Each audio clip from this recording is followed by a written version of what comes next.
Hello students. Today I am going to discuss with you the topic Introduction to Statistics under the subject Business Statistics. So after going through this chapter, we will come to know about the concept of statistics. Statistics क्या होता है?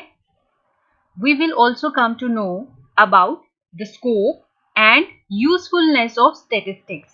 Statistics के अंदर क्या क्या चीजें cover होंगी और इसकी क्या इंपॉर्टेंस है, क्या यूजफुलनेस है, and to know about the limitations and distrust of statistics.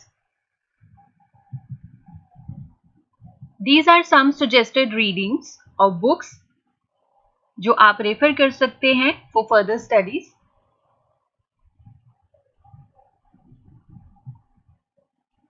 Now, what is business statistics? As you can see, there are two terms.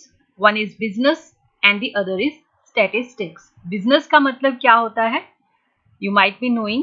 Business का मतलब कोई भी ऐसी इकोनॉमिक एक्टिविटी जो की जाती है किस पर्पस के लिए? To earn profits. Profit earn करने के लिए जो बिजनेस एक्टिविटीज, जो इकोनॉमिक एक्टिविटीज की जाती हैं. जनरली इसमें हम ट्रेडिंग लेते हैं, sale and purchase of goods और services. The main purpose of business is to earn profits. And now what is statistics?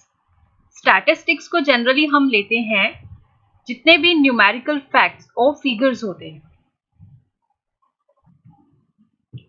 So business statistics क्या हुआ? Business statistics means जब business organizations statistics को use कर रहे हैं अपने decisions लेने के लिए. So it refers to application or use of statistics or collecting numerical facts and figures for taking business decisions. For example, suppose business organization अपना data collect कर रहा है या analyze कर रहा है या उसको use कर रहा है sales से related profits, production, cost or in any field relating to marketing, human resource, finance. So that कि business house अपने decisions जो हैं वो properly ले सके. So business statistics means use of statistics by the business organizations for taking business decisions. So अब हम statistics को और डिटेल में पढ़ेंगे कि statistics क्या होता है. As I said कि statistics means numerical facts and figures or generally we call it data.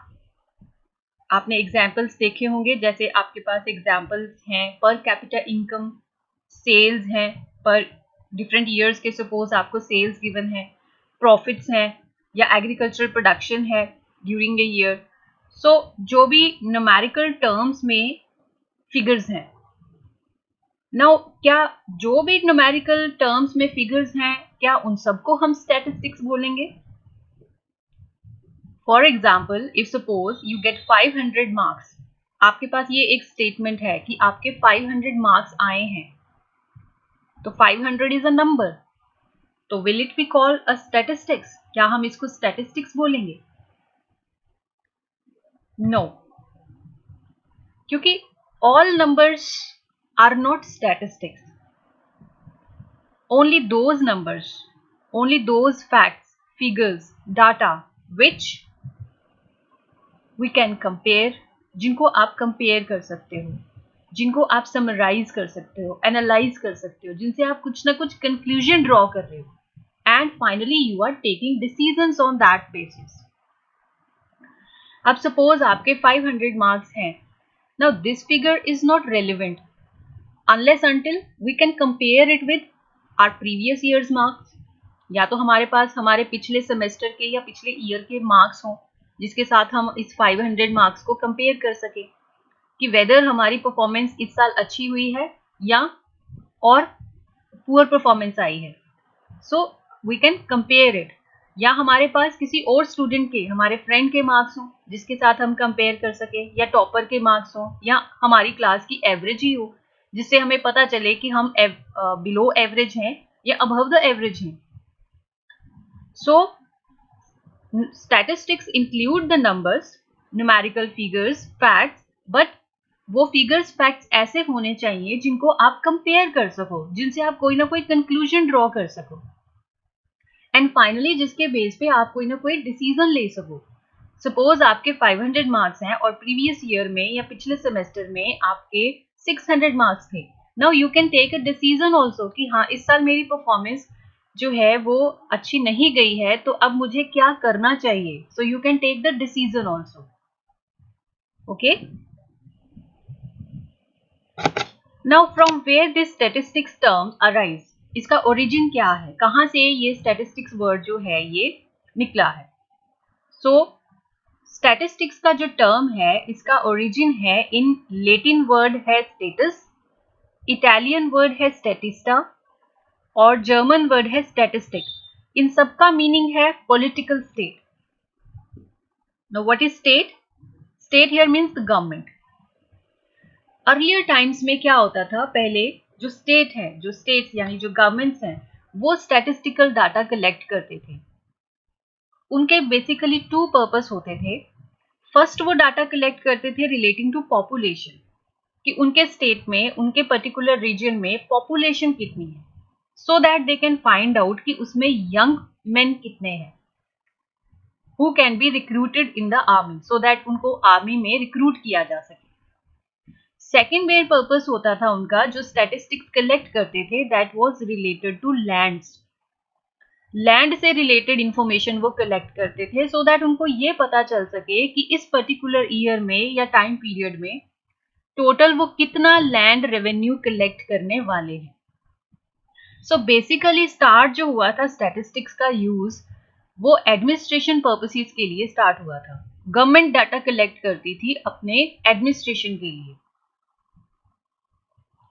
But now at present, in every field we use statistics. As an individual we also use, हम as a individual भी statistics use कर रहे हैं। जब आप अपनी performance को check कर रहे हो, या आप अपनी सपोज सेविंग्स देख रहे हो, हर मंथ की आप अपनी सेविंग्स को नोट कर रहे हो, या आप अपने इन्वेस्टमेंट्स को नोट कर रहे हो, या एक्सपेंडिचर को नोट कर रहे हो, so you are presenting the figures relating to different time periods. So means आप statistics use कर रहे हैं, you are applying statistics. So all those activities of our lives which can be expressed in quantitative terms, जिनको हम quantitative होता है, जिनको numerically आप calculate कर सको, numbers में present कर सको, वो information हम लेते हैं statistics में। Now statistics को अगर हमें और अच्छे से समझना है तो इसको हम टू सेंस में डिवाइड करते हैं। स्टैटिस्टिक्स को हम पढ़ सकते हैं इन प्लूरल सेंस और सेकंड इन सिंगुलर सेंस।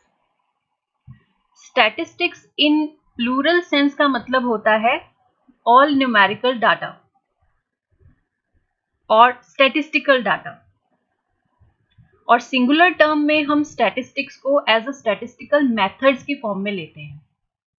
यानी कि एक स्टैटिस्टिक्स जो है एक प्रोसेस है, उसके अंदर मेथड्स आते हैं, स्टेप्स आते हैं, जो कि स्टार्ट होते हैं जैसे आप पहले अपना इंफॉर्मेशन जो है या डाटा जो है वो आप कलेक्ट कर रहे हो, कलेक्ट करने के बाद उसको प्रॉपर ऑर्गेनाइज कर रहे हो, प्रेजेंट कर रहे हो, एनालाइज कर रहे हो, और फाइनली आप इंटरप्रिटेशन यानी कुछ कंक्लूजन्स निकाल रहे हो। सो प्लूरल सेंस में numerical facts and figures are known as statistics, और सिंगुलर सेंस में statistics means statistical methods or techniques. Now we will study what is the meaning of statistics in plural sense. जैसे मैंने पहले बताया कि statistics in plural sense का मतलब है numerical data, numbers, all those things which can be expressed in numbers, या numerical statement of facts. It may relate to, ये किसी भी फील्ड से रिलेटेड हो सकता है। ये प्रोडक्शन से रिलेटेड डाटा हो सकता है, सेल से related, income, expenditure, prices, population, even आपके मार्क्स, परफॉर्मेंस, कंजम्पशन, एनीथिंग। सो किसी भी फील्ड में यूज किया जा सकता है, जिसको भी आप एक्सप्रेस कर सकते हो नंबर्स में, तो दैट इज स्टैटिस्टिक्स।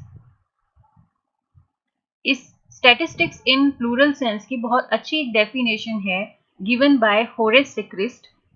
इसी डेफिनेशन में इसके फीचर्स निकल के आएंगे कि what are the features of statistics in plural sense. Definition है, by statistics we mean aggregate of facts. Aggregate of facts मतलब कि ग्रुप्स में, सिर्फ एक सिंगल फिगर का मतलब स्टैटिस्टिक्स नहीं होता। जैसे मैंने अभी आपको पीछे एक एग्जांपल दिया था आपके मार्क्स का। आपके मार्क्स तब तक वो रेलिवेंट नहीं है जब तक आप उसको कंपेयर ना कर सको या आपके पास क्लास के मार्क्स ना हो।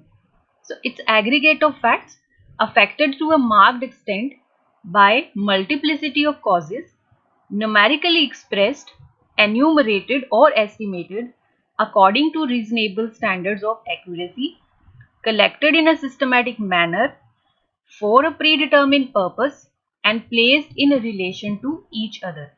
So ये सारे डेफिनेशन अभी मैं आपको डिटेल में बताती हूँ in the form of features. Features of statistics in plural sense. तो फर्स्ट पॉइंट आपका क्या था? By statistics we mean aggregate of facts. तो जो first feature is statistics is aggregate of facts. So aggregate of facts का मतलब कि एक single numerical term does not constitute statistics. Okay? जैसे आपके पास ये एग्जाम्पल हो कि there are 1000 students in our college. So इस स्टेटमेंट में 1000 स्टूडेंट्स, 1000 नो डाउट नंबर में है, लेकिन 1000 स्टूडेंट हैं हमारे कॉलेज में। देन इससे हम क्या कंक्लूजन ड्रॉ कर रहे हैं? या तो हमारे पास किसी और कॉलेज का डाटा हो जिसके साथ हम कंपेयर कर सके कि हमारे कॉलेज में स्टूडेंट ज्यादा हैं या दूसरे कॉलेज में स्टूडेंट ज्यादा है, या हमारे पास स्ट्रीम वाइज, सब्जेक्ट वाइज हमारे पास डाटा हो कि आर्ट्स में इतने स्टूडेंट्स हैं, कॉमर्स में इतने हैं, साइंस में इतने हैं। Then we can make out some conclusion. So for example faculty wise हमारे पास डाटा है। सो इससे क्या कंक्लूजन निकाल सकते हैं कि कॉलेज में साइंस ग्रेजुएट्स जो हैं वो ज्यादा हैं as compare to arts and commerce. So accordingly some decisions can be taken. Suppose college जो चाहता है कि आर्ट्स के स्टूडेंट्स को इम्प्रूव किया जाए या उनके एडमिशन्स को और बढ़ाया जाए या कॉमर्स को और बढ़ाया जाए, सो इस तरह के डिसीजंस जो हैं वो लिए जा सकते हैं। तो एग्रीगेट ऑफ फैक्ट्स मीन्स कि सिंगल टर्म जो है, सिंगल न्यूमेरिकल टर्म और data does not constitute statistics, क्योंकि उसके बेस पे हम कोई कंक्लूजन ड्रॉ नहीं कर सकते। So all statistics are expressed in numbers, but all numbers are not statistics. Statistics हम मानते हैं कि statistics का मतलब होता है जिनको हम numbers में express कर सके, but it does not mean कि all the numbers are statistics, कि सारे numbers statistics हैं. No. So कुछ features हैं. पहला आपने पढ़ लिया कि single number is not a statistics. So second feature है numerically expressed. अंडरस्टूड है कि स्टैटिस्टिक्स में हम सिर्फ वही टर्म्स लेते हैं which can be expressed numerically, जिनको आप नंबर्स में कन्वर्ट कर सकते। जो क्वालिटेटिव एस्पेक्ट्स होते हैं, जैसे हम कहें कि रिच, पुअर, या फॉर एग्जांपल हम कहें कि Kapil Dev is tall, Gavaskar is short, इसका कोई स्टैटिस्टिकली कोई सेंस नहीं बनता। Okay. On the other hand, अगर हमारे पास डाटा है, लाइक इफ वी से कि height of Kapil Dev is for example 6 feet 2 inches and Gavaskar की 5 foot 4 inches, सो यहां से हम कुछ कंक्लूजन्स निकाल सकते हैं। So simply by saying he is tall और शॉर्ट और स्मॉल और बिग, रिच और पुअर, सो जो क्वालिटीज होती हैं, क्वालिटेटिव डाटा है जिसको आप नंबर में एक्सप्रेस नहीं कर सकते हो, वो स्टैटिस्टिक्स में नहीं आता है। Third is affected by multiplicity of causes. जो डाटा होता है वो बहुत सारे फैक्टर्स उसको इफेक्ट करते हैं। जैसे मान लीजिए कि हम प्राइसेस की स्टडी कर रहे हैं, हमारे पास डिफरेंट ईयर के प्राइसेस हैं। अब एक प्राइस जो होता है प्रोडक्ट का, किसी भी प्रोडक्ट का प्राइस, बहुत सारे फैक्टर्स उसको इफेक्ट करते हैं। आपने इकोनॉमिक्स में पढ़ा होगा कि जब हम डिमांड थ्योरी पढ़ते हैं तो हम बाकी के फैक्टर्स को कांस्टेंट कर देते हैं और प्राइस और डिमांड में ही सिर्फ रिलेशन देख रहे हैं। लेकिन प्राइस तो बहुत सारी चीजों पे डिपेंड करता है, depend on supply, demand, even shortage of power, rise in wages, taxes etcetera. So many factors हैं जो हमारे वेरिएबल को इफेक्ट करते हैं। Reasonable accuracy. जब भी हम स्टैटिस्टिक्स कलेक्ट कर रहे हैं, डाटा कलेक्ट कर रहे हैं, तो हमें ये ध्यान रखना चाहिए कि हम अपनी तरफ से पूरी एक्यूरेसी, यानी कि हमारा डाटा, हम ये तो नहीं कहते कि बिल्कुल 100% एक्यूरेट हो। अगर सपोज हम कोई सर्वे कर रहे हैं तो सर्वे में देखिए हमेशा इट्स नॉट ऑलवेज कि आपको 100% रिजल्ट मिलेंगे। There may be some biasness also हो सकती है। मीन्स देखिए स्टैटिस्टिक्स जो होता है it is all about sampling. इसमें सैम्पलिंग होती है, यानी अगर हम कुछ स्टडी करने जा रहे हैं, मान लो एक बिजनेस हाउस है, वो कोई नया प्रोडक्ट लॉन्च कर रहा है, तो प्रोडक्ट लॉन्च के लिए वो पहले टेस्ट करना चाहता है, पायलट टेस्टिंग करना चाहता है, तो वो कुछ एक सैंपल लेगा। सिर्फ वो उस सैंपल पे पहले टेस्ट करके देखेगा कि क्या मेरे प्रोडक्ट के क्या क्या ओवरव्यू है, क्या फीडबैक है from this section of society. तो उसको ये श्योरिटी नहीं है कि 100% उसको एक्यूरेट रिजल्ट्स मिलेंगे, लेकिन हमारी तरफ से पूरी कोशिश होनी चाहिए कि हम एक्यूरेट डाटा कलेक्ट करें। So that is reasonable. Reasonable means कि हमें जो हम ideally all efforts best possible अपने एफर्ट्स कर सकते हैं टू कलेक्ट द डाटा, वो हमारी ओर से सारे बेस्ट पॉसिबल एफर्ट्स होने चाहिए। ओके, सो रीजनेबल एक्यूरेसी मीन्स कि हमें एक reasonable degree of accuracy apply करना चाहिए जब भी हम डाटा कलेक्ट कर रहे हैं। ओके, अगेन आप कितने एफर्ट्स लगाते हैं वो डिपेंड करेगा कि हमारा प्रॉब्लम क्या है, नेचर ऑफ प्रॉब्लम क्या है, हमारे पास फंड्स कितने हैं, टाइम कितना अवेलेबल है। सो इन सारे फैक्टर्स पे डिपेंड करेगा। Placed in relation to each other means कि the data should be comparable, कि जिसको हम कंपेयर कर सके एक दूसरे के साथ। ये मैं ऑलरेडी इसको डिस्कस कर चुकी हूँ कि data should be comparable. Pre determine purpose. जो डाटा हम कलेक्ट करते हैं वो हमेशा कोई ना कोई आपका पहले से पर्पस डिटर्मिन होता है कि हम जो स्टडी करने जा रहे हैं उसका पर्पस ये है। So statistics is always collected with some predetermined objective या पर्पस। अगर हमारे पास कोई पर्पस ही नहीं है कि आप किस पर्पस के लिए डाटा कलेक्ट कर रहे हैं, तो उसकी कोई वैल्यू नहीं रहेगी। सो सबसे पहले आपके पास एक पर्पस या एक ऑब्जेक्टिव जो है वो डिफाइंड होना चाहिए। एन्यूमरेटेड और एस्टिमेटेड। जब भी हम डाटा कलेक्ट करते हैं या तो हम उसको काउंट कर सकते हैं या एस्टिमेट कर सकते हैं। अगर तो देखिए हमारा जो पॉपुलेशन है वो फाइनाइट है। सी स्टैटिस्टिक्स में दो टर्म यूज होते हैं, one is population and the other is sample. Population का मतलब होता है total number of observations under study. जो हम स्टडी करने जा रहे हैं, सपोज मैं अपने प्रोडक्ट का सर्वे करने जा रही हूँ कि मुझे अपने प्रोडक्ट का फीडबैक लेना है, तो अगर मैं सभी लोगों को इंक्लूड करूंगी, पूरी पॉपुलेशन को इंक्लूड करूंगी, या सपोज मैं हरियाणा के लोगों की स्टडी करना चाहती हूँ, तो हरियाणा के सारे जो लोग हैं वो मेरे लिए पॉपुलेशन हो जाएंगे, टोटल नंबर ऑफ यूनिट्स और observations under study. But now because it is not possible कि मैं हरियाणा के हर एक पर्सन को अप्रोच कर सकूं या इंक्लूड कर सकूं, तो I will take a sample. मैं एक सैंपल ले लूंगी। ओके, सो मैं हो सकता है कि मैं कुरुक्षेत्र या करनाल, मैंने सिर्फ ये दो रीजन चूज किए, उसमें भी फर्दर आगे क्योंकि मैं पूरा कुरुक्षेत्र भी कवर नहीं कर सकती हूँ, पूरा करनाल भी कवर नहीं कर सकती, तो उसमें भी मुझे आगे सैंपल लेना पड़ेगा। तो जब हम सैम्पलिंग करते हैं, अगर तो हमारी जो सपोज पॉपुलेशन फाइनाइट है, अगर मैं बात करूं कि मुझे अपनी क्लास की परफॉर्मेंस देखनी है, क्लास में जो स्टूडेंट्स होते हैं वो फाइनाइट है, number of students we can count it. मेरे क्लास में 100 स्टूडेंट्स हैं, आई कैन काउंट, तो that is known as enumeration, कि डाटा मैं काउंट कर सकती हूँ। लेकिन अगर मेरी पॉपुलेशन जो है, मेरे जो यूनिट्स हैं अंडर स्टडी वो बहुत ज़्यादा है, तो तब तो मुझे एस्टीमेट लगाना पड़ेगा।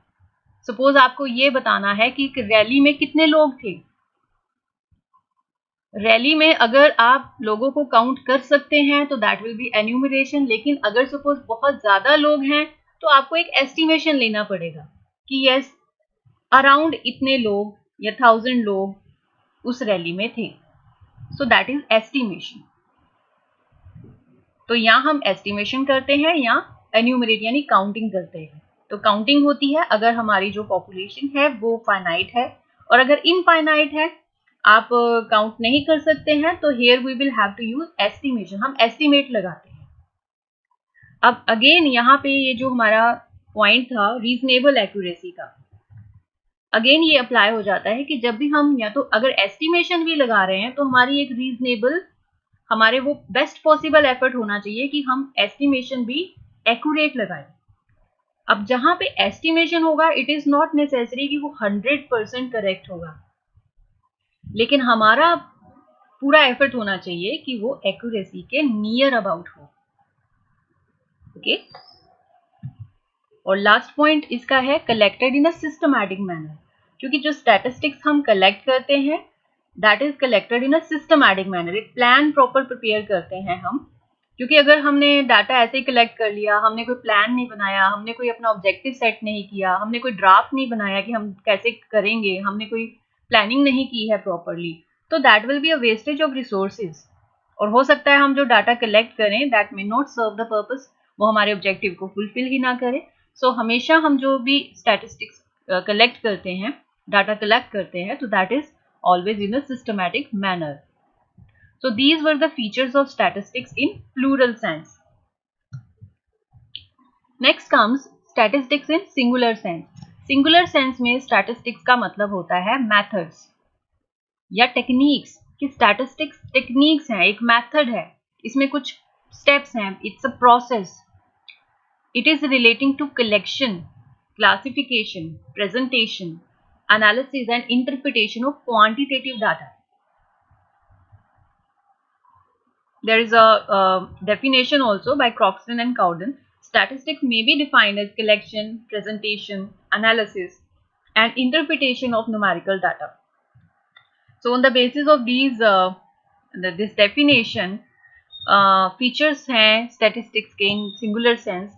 First, collection of data, organization, presentation, analysis, and interpretation. Now, first is what is collection of data. Collection of data का मतलब होता है आप, क्योंकि पहला स्टेप जो होता है वो है डाटा कलेक्ट करना। अब डाटा कलेक्ट क्यों किया जा रहा है, उसका पर्पस आपको डिफाइन करना पड़ेगा। आप कहाँ से कलेक्ट करेंगे वो आप डिफाइन करेंगे, क्या सोर्सेज रहेंगे आपके, किस टाइम पीरियड में आपको कलेक्ट करना है, तो वो सारा कुछ कलेक्शन ऑफ डाटा में हम स्टडी करते हैं। तो आपका कलेक्शन ऑफ डाटा जो है, क्या क्या सोर्सेज हमारे पास अवेलेबल हैं, ये हमारा एक सेकेंड चैप्टर आएगा, फुल फ्लेज चैप्टर है कलेक्शन ऑफ डाटा पे। सो फर्स्ट स्टेप जो है स्टैटिस्टिक्स का, दैट इज स्टैटिस्टिकल मेथड्स का, that is collection of data. So जब डाटा कलेक्ट कर लेते हैं हम, तो हमारे पास सेकेंड स्टेप आता है उसको ऑर्गेनाइज करना। ऑर्गेनाइज करना मतलब, क्योंकि जो हमने डाटा कलेक्ट किया है वो हो सकता है कुछ रॉ फॉर्म में हो, कुछ ऐसा डाटा उसके अंदर हो जो हमें चाहिए ही नहीं, तो हम उसकी एडिटिंग कर देते हैं। हमारे पास जो इरेलीवेंट डाटा है हम उसको पहले ही रिमूव कर दें। ओके, अकॉर्डिंग टू पर्पस हम देख लेंगे कि ये डाटा हमारे लिए रेलेवेंट नहीं है, और जो हमारे पास रेलेवेंट डाटा निकल के आया है उसको हम प्रॉपरली क्लासीफाई कर सकते हैं, उसकी क्लासिफिकेशन कर सकते हैं, उसको क्लासेस में डिवाइड कर सकते हैं। Okay, like suppose age wise हम उसको क्लासीफाई कर रहे हैं from this age to this age इतने लोग हैं, from this age to this age इतने लोग हैं, सो हम उसकी क्लासिफिकेशन कर सकते हैं according to some same characteristics, हम उनको क्लासेस में डिवाइड कर सकते हैं। देन कम्स प्रेजेंटेशन, हम अपने डाटा को, अपने स्टैटिस्टिक्स को प्रेजेंट कर सकते हैं in the form of tables, charts, graphs, pie chart बना सकते हैं, सो दैट कि वो और अच्छा लगे देखने में और प्रेजेंटेशन उसकी अच्छी हो। नेक्स्ट, अब डाटा आपने टेबल्स बना लिए या ग्राफ्स बनाए हैं, then we will analyse the data. Analysis होता है, देखिए, क्योंकि हमारा जो मेन पर्पस स्टैटिस्टिक्स का होता है, हमें कुछ कंक्लूजन्स ड्रॉ करने हैं। कंक्लूजन ड्रॉ करने के लिए कुछ मेथड्स अप्लाई करने पड़ेंगे हमें। हमारे पास जो डाटा आ गया है, सपोज मैं क्लास की परफॉर्मेंस चेक कर रही हूँ, तो मुझे दो क्लासेस को कंपेयर करना है, मुझे अपने सेक्शन ए और सेक्शन बी की परफॉर्मेंस को कंपेयर करना है। तो it will be very difficult for me कि मैं ए सेक्शन के हर एक स्टूडेंट के मार्क्स और बी सेक्शन के हर एक स्टूडेंट के मार्क्स ऐसे कंपेयर करना मुश्किल होगा। तो मेरे लिए इजी क्या होगा कि मैं सेक्शन ए के मार्क्स की एवरेज निकाल लूं और सेक्शन बी के मार्क्स की एवरेज निकाल लूं। तो then I can compare the averages of two classes कि ए सेक्शन की एवरेज परफॉर्मेंस जो है, एवरेज मार्क्स जो हैं वो 78% हैं और बी सेक्शन के जो एवरेज मार्क्स हैं वो 90% हैं। तो on this base I can draw conclusion कि बी की परफॉर्मेंस अच्छी है। सो मुझे कुछ मेथड्स, कुछ अप्लाई करने पड़ेंगे। तो आगे ये फुल फ्लेज्ड आपके चैप्टर्स होंगे, वो हम पढ़ेंगे कि क्या क्या हमारे पास मेथड्स अवेलेबल हैं, जैसे measures of central tendency, dispersion, correlation, regression, और बहुत सारे हमारे पास मेथड्स हैं एनालिसिस के। सो फाइनली जब हम डाटा एनालाइज कर लेते हैं, सपोज एवरेज हमने निकाल ली है, तो देन फाइनली हम कंक्लूजन ड्रॉ करते हैं कि जैसे मैंने आपको एग्जाम्पल में बताया कि कंक्लूजन मैंने क्या निकाला कि बी सेक्शन की परफॉर्मेंस जो है वो ज्यादा अच्छी है as compare to A section on the basis of average marks. So I can take decision like कि I will more focus on A section, A section की परफॉर्मेंस को कैसे इंप्रूव किया जाए, उसके रिगार्डिंग मैं कुछ डिसीजंस लूंगी। So this was all about statistics in singular sense and in plural sense. So हम समराइज कर सकते हैं आज के हमारे टॉपिक को कि स्टैटिस्टिक्स को हम टू वेज में डिफाइन कर सकते हैं। फर्स्ट है प्लूरल सेंस में और सेकंड है सिंगुलर सेंस में। प्लूरल सेंस में स्टैटिस्टिक्स का मतलब है कि न्यूमेरिकल डाटा यानी फैक्ट्स, फिगर्स, और सिंगुलर सेंस में इट मीन्स स्टैटिस्टिकल मेथड्स या टेक्निक्स जो स्टार्ट होते हैं, the techniques of collection of data. आप डाटा कलेक्ट करते हैं, ऑर्गेनाइज करते हैं, प्रेजेंट करते हैं, एनालाइज करते हैं एंड देन फाइनली आप इंटरप्रिटेशन, कंक्लूजन्स ड्रॉ करते हैं। So purpose of statistics is to take decisions, help करना, फैसिलिटेट करना डिसीजंस टेकिंग में। So with this I hope आपको ये चैप्टर समझ आ गया होगा। आज का जो हमने टॉपिक किया है इसको आगे कंटिन्यू करेंगे सेकेंड वीडियो में। Till then thank you so much and stay safe and healthy. Thank you.